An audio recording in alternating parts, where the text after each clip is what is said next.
Hey guys, I'm LT. And I'm Dan. And welcome to BHK Outdoors, your beacon for all things outdoors. So grab a cup of coffee. Or chugga. And for the next 30 minutes, let's get out there. If you have any questions or show ideas for Dan and I, you can email us at radio@bhkoutdoors.com.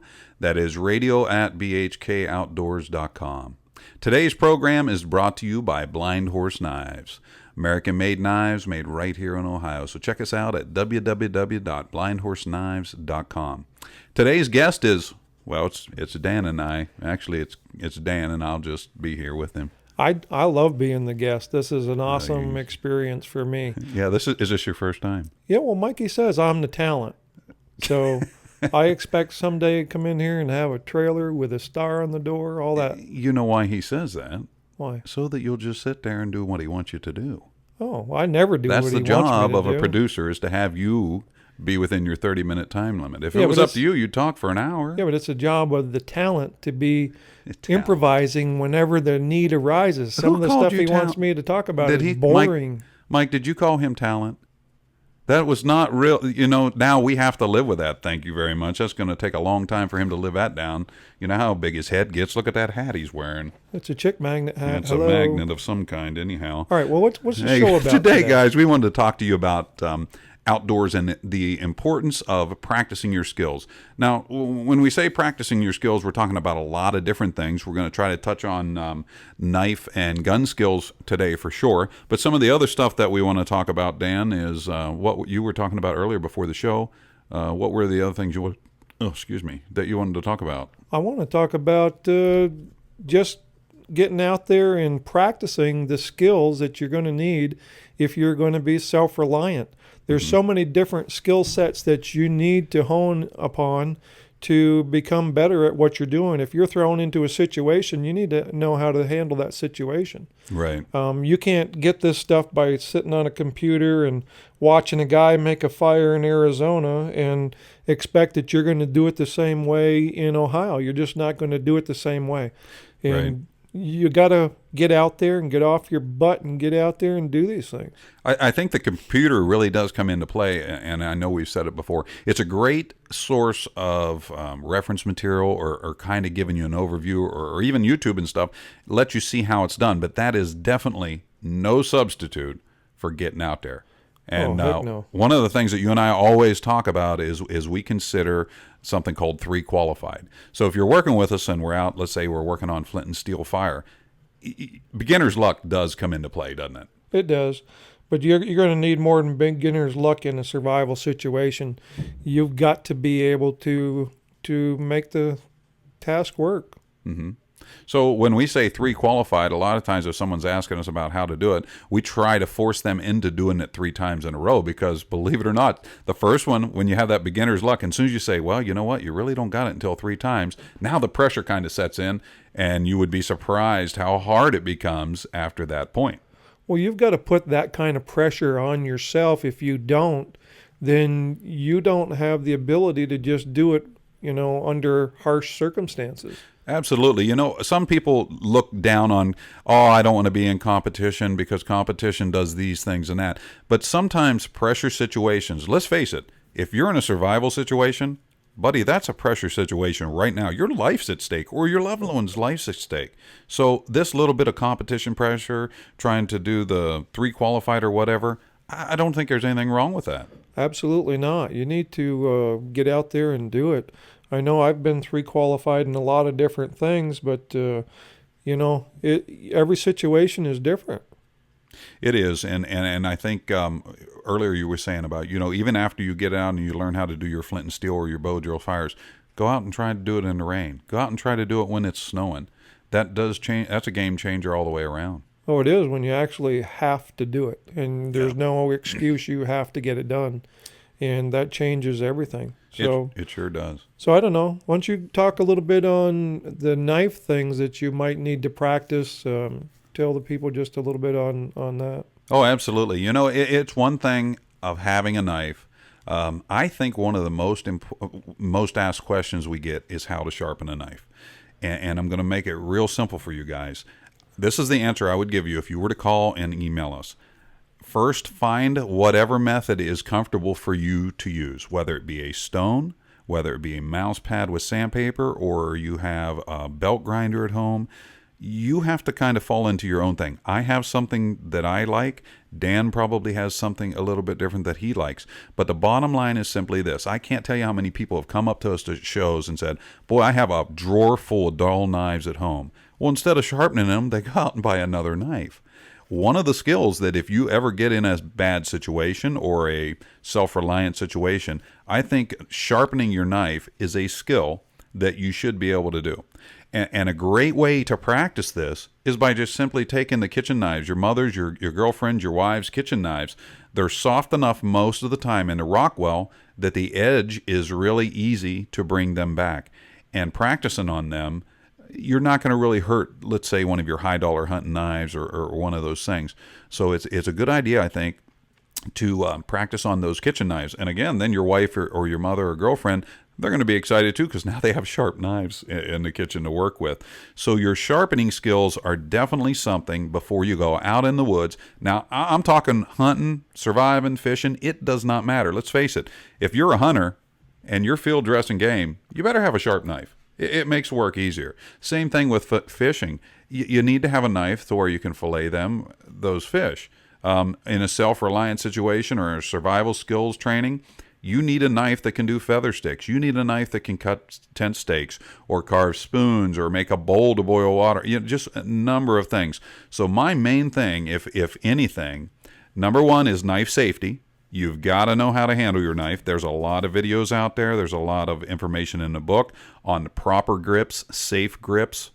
Safety definitely is first. I would say the next highest thing in my mindset is to learn how to sharpen your knife. Well, yeah, safety is very important too. I know I've stuck myself some pretty good times. Most recent was a hospital trip, inch and a half into my wrist. So yeah. I need to learn some more about knife safety. But again, I was trying to do things too fast, and I'm always in too much of a hurry, and that's one thing you don't want to do around a knife. But again, you're a professional knife maker. Oh, absolutely. Accidents do happen. I mean, there's no way to get around it. We all have accidents. I mean, geez whiz, I'm about the clumsiest person that I know, right, Mike? Oh, yeah. So, I mean, it's terrible. But so knife safety, again, is number one. And I would say learning how to sharpen your knife would be another real high priority. And then I think after that, for me, is practicing your skills with your knife, whether it be batoning firewood or just learning how to point sticks. I think one of the things that I can remember about the first experience I had with bushcrafting was the amount of pressure that's applied to the knife to do certain tasks. Right. Because that surprised me a little bit to be able to control the knife as you're making it work through a piece of wood was the amount of pressure and lack of pressure that was applied to the knife and what angles and things like that. I think your knife skills are just the same as any other skill out there. And again, going back to learning how to play the guitar or the piano, I can sit here and show you a C chord on the guitar, and you can strum it 3 or 4 times, and you know what a C chord is now. But at the same time, you need to play that over and over and over to where you don't even have to look down. It's right there. The same kind of thing applies with your knife sharpening skills or your knife using skills. Given you, if you're going out to set up and make fuzz sticks or cut pointed sticks or whatever it may be, you need to do it. It's just like Dan said, stripping bark. I'll tell you what, if you think you know how to use a knife, take a knife and go out and just try to strip a 2-foot piece of bark off a tree without skipping out. Yeah, I mean, that's not easy to do. You gotta have some skills, and it's got to become muscle memory. I mean, you've got to do these things enough where it becomes muscle memory. It does. And you know what? Another thing, when you're using your knife so much, you're going to figure out if you like that knife, whether it be for the blade material that's in it, the steels, how well does it cut, how well does it use an edge, and again, we're going to go back to your sharpening skills. How well and how easy and quickly in situations where you may be out there field dressing an elk, can you bring your knife back if it does happen to get dull? And at the same time, how are you carrying your knife? I think another one of the biggest things when we're talking about knives and practicing, you know what? Resheathing your knife, taking it out, putting it back, how do you carry it? I think those all come into play as well. Oh, yeah. A lot of people stick themselves right off trying to get the knife back in. So, yeah, again, very important things to know. And like you said, practicing on sticks and things like that, you're also going to learn what grind is better for doing certain tasks. Because that's why there is so many different grinds out there, is they will perform a little bit better depending on the task that you're doing. And yeah, and again, the practice with each one of those things, I mean, between your Scandinavian grind, your saber, your flat, and your hollow, which are the ones that we work within, for the most part, we do convex grinds as well. Each one of them may be better suited for a specific task. And again, this gets back right to the guy, the end user, what he likes too. Well, do some tests with it, cut some wood with each of the different grinds, and then cut meat with each of the different grinds, cut cheese, cut whatever, with it so that you get an idea of how each knife performs. Yes, and also with each different grind, you may have a little bit different technique in your sharpening too, because of the way they're set up and stuff. So. Yeah, no, well, when we're at shows and stuff, we're handling knives quite a bit, and I know just twirling the knife in your hand and doing different things with the knife gets you very familiar with how to handle it. And I practice that thing without even looking. A lot of times I'm just playing with the knife to get the feel of it, turn it upside down, draw, cut, push, all these different things. So you just got to learn. And all that does matter. And again, going back to the carry, depending on how you like to carry. I mean, I carry a sheath knife every single day. I carry it in a dangler sheath with a button snap. That's my personal preferred way to carry it's about a 6-inch knife.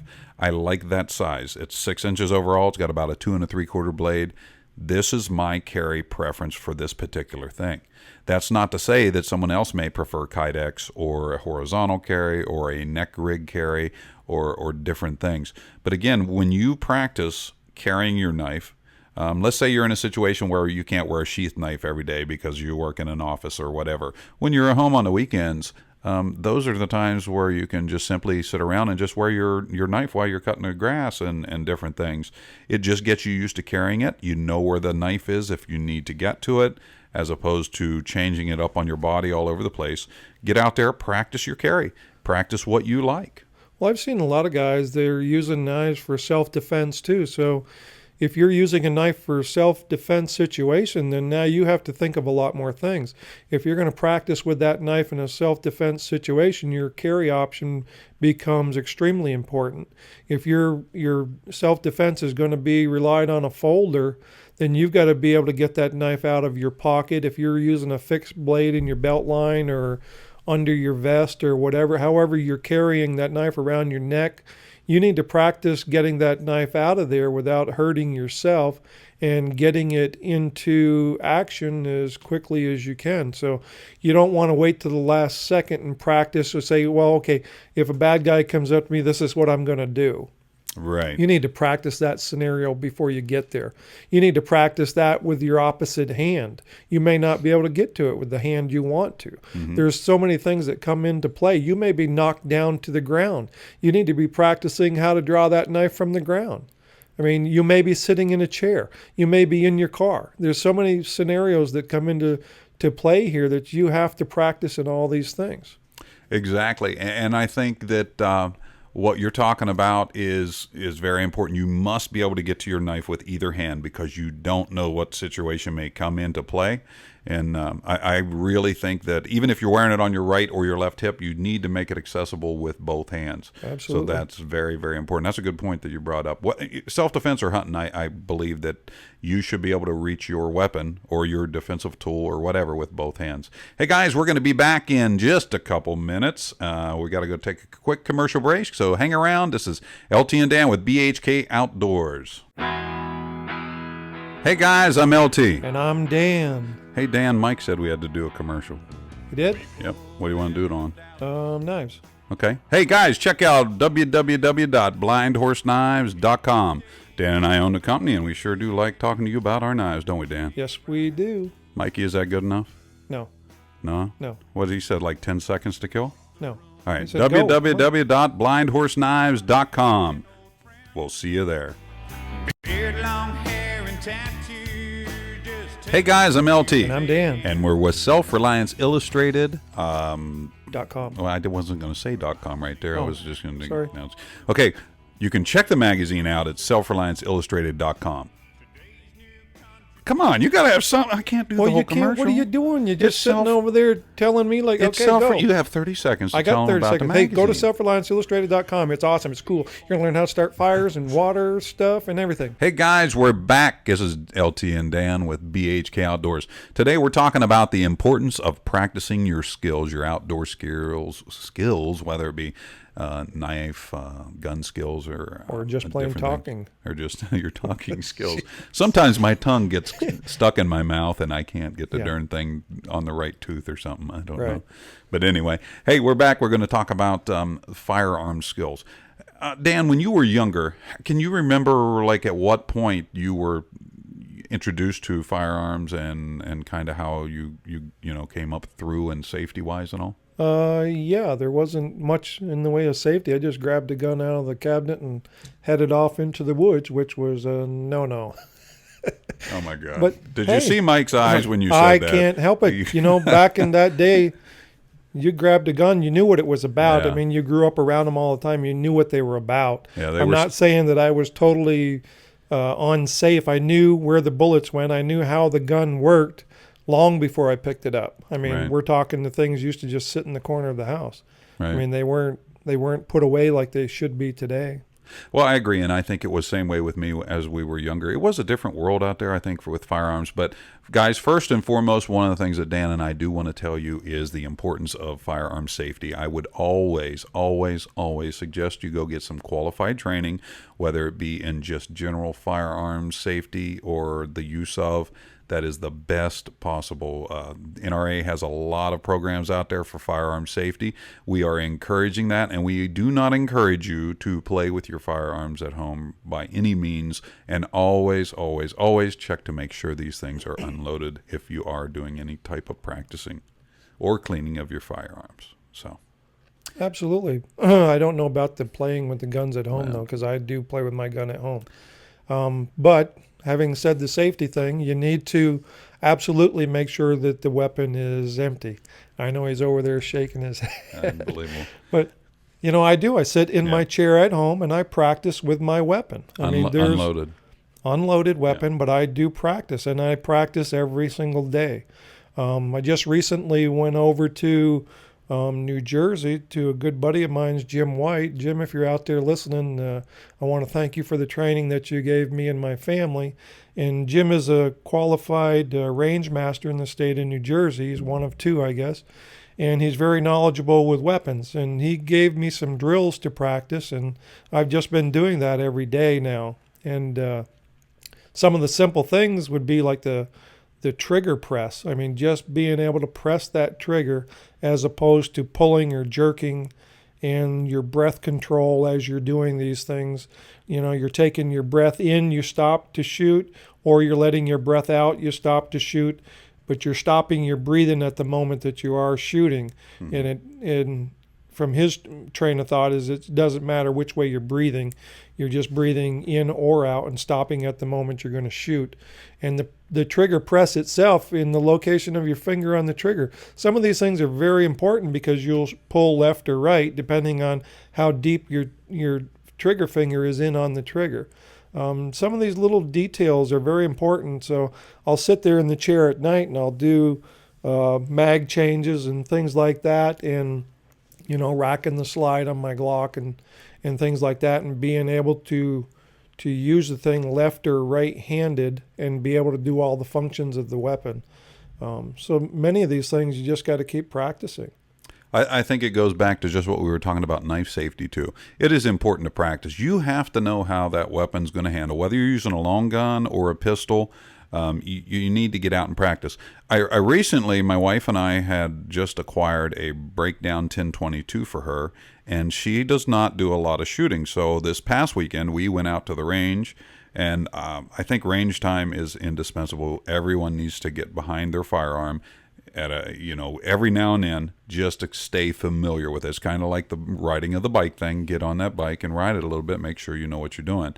But taking her out, and her and I went over basic safety, talking about fire, when it's the safety's on, safety's off, magazine in, magazine out, chamber hot, all of those things. And we spent, where does the barrel always point downrange, things like that. But what we did is I introduced her. She's shot with me before in the past, but this is her rifle, and I wanted to get her accustomed to her own rifle. So taking her out to a range, we bought some small steel targets that we could use to give her something to shoot at. She was shooting with open sights. We had both the 10-round magazine that came with the 10/22, and we also have a Ruger 25-round magazine that we were able to get at one of the shows. So she has both of those magazines. Taught her how to use both magazines, how to insert them, how to load them, and then taught her how to properly shoot. And she had an absolute wonderful time sitting there hitting that small steel target, because you can hear that little bit of a ding, or you can see it swing. So as a practicing method, just having some range time, I think she probably put 125, 150 rounds through her new rifle. And just overall, it was a really good time, a really good experience for both of us. I like the fact that my wife likes to shoot now, too. It gives us a little more time and something interesting that we can do together. We had a lot of fun. We had some friends with us. And we made a nice afternoon of it. And then the other part of that, because this is her rifle, again, practicing, you got to clean your stuff. So Monday night, we came home and we spent that evening learning how to tear her gun apart, clean it, put it back together, lube it, and get everything ready to go for the next time we get the opportunity to go out and shoot. So range time, man, I'll tell you what, it was just a really nice time. Beautiful weather to boot, and I really enjoyed, going with her. And we kind of learned together too on her new rifle, and I think she got a real big kick out of it. Well, that's good. I'm glad you got a chance to take her out there and do that. These are important things. I know I took Judy out there, and we did some things like that as well. So it's awesome to get your family involved in these things. It is, and I encourage anyone and everyone to, if you own a firearm, you do need to practice it. You need to handle it, because each weapon is different, between the pistols, between the rifles. Everyone handles different. Everyone's it may kick a little bit differently. So there's no substitute for having something and practicing with it. Don't just put it in the drawer or in the closet and there it is for you take it out once a year. So I do believe in that. Hey guys, we're going to be right back with you, and just after this short commercial break, we're going to talk to you more about practicing and honing your skills. We'll be right back. Hey guys, I'm LT. And I'm Dan, otherwise known as the Man. And we are the owners of Blind Horse Knives, and we'd like to welcome you to come out and check our website at www.blindhorseknives.com. What kind of knives we make, Dan? We make the best ones in the world. Well, that's how we think anyway. We sure do try to do our best. American-made, Ohio-made products, guys. Check them out at blindhorseknives.com. Anything else you want to say? Nope. Okay. Hey guys, I'm LT. And I'm Dan. And we're with BHK Outdoors. Check out our website at www.bhkoutdoors.com. Just recently put up a whole bunch of new products I think you might be interested in. What do you think? Absolutely. That's all you got? Well, you didn't lead me into it, right? You dingy. You said you're the man. You're the I am the man, but I'm the talent. You're supposed to say, hey.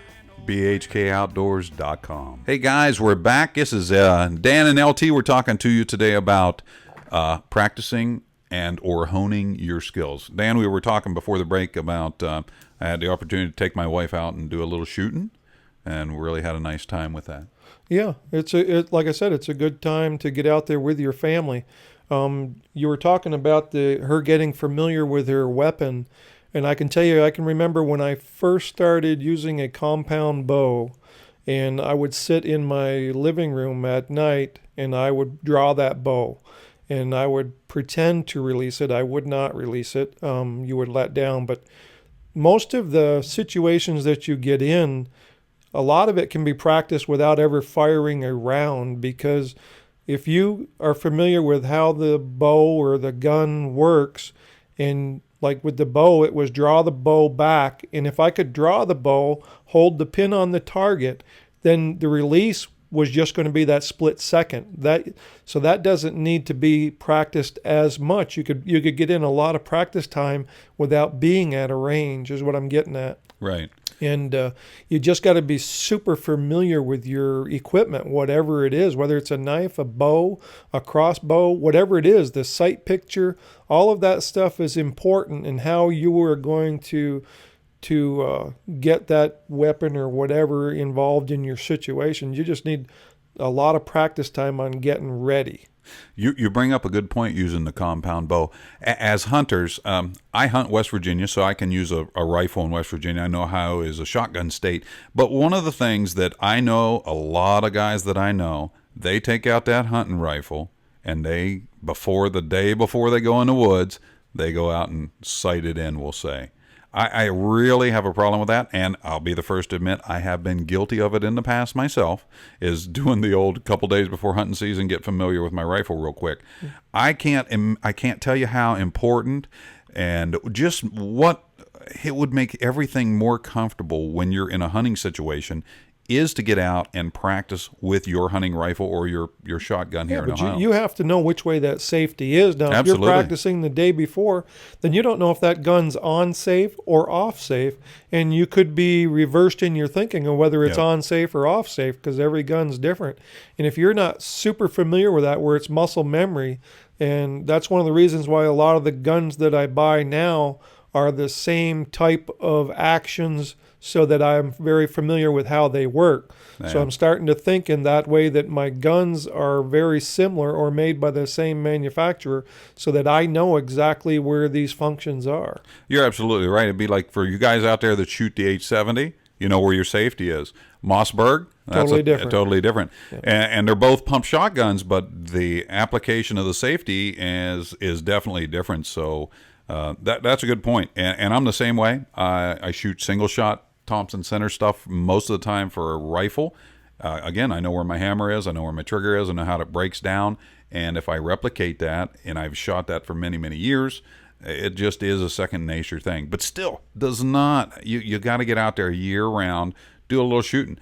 If you make it a fun family outing, or your son, your cousin, your brother, whoever, just some friends going to the range and plinking, oh my gosh, it is just a fantastic afternoon when you get an opportunity. Oh, it's a riot. I mean, like I was sitting in my chair, I told you about me working my Glock, but I'll sit in that chair and just throw the mag up and let it land in my lap and pick the mag up and make that mag change with my eyes closed, just pick the mag up, because I'm familiar with where the sharp edges are on the mag and where the rounded edges are, and it tells me by feeling with my hands which way it has to go. So I keep my eyes closed and I'm practicing.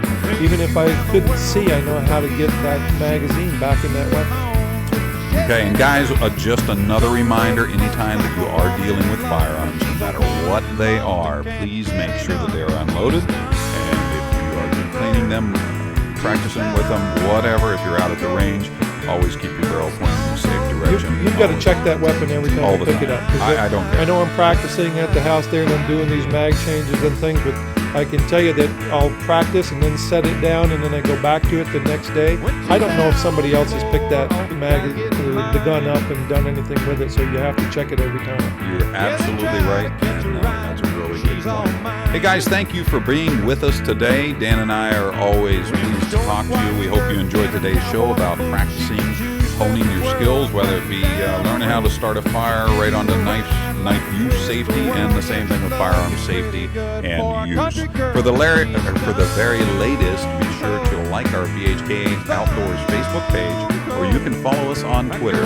If you have any questions or show ideas for Dan and I, you can email us at radio@bhkoutdoors.com. That's radio@bhkoutdoors.com. Thank you all for being with us today. Remember to join us right here next Saturday morning for BHK Outdoors, your beacon for all things outdoors. Thanks to our producer, Mike Henniger, and until then, I'm LT. And I'm Dan, and we're going to practice our words. Yeah, I'm going to work on that word. Sorry about that, and may God bless all of you.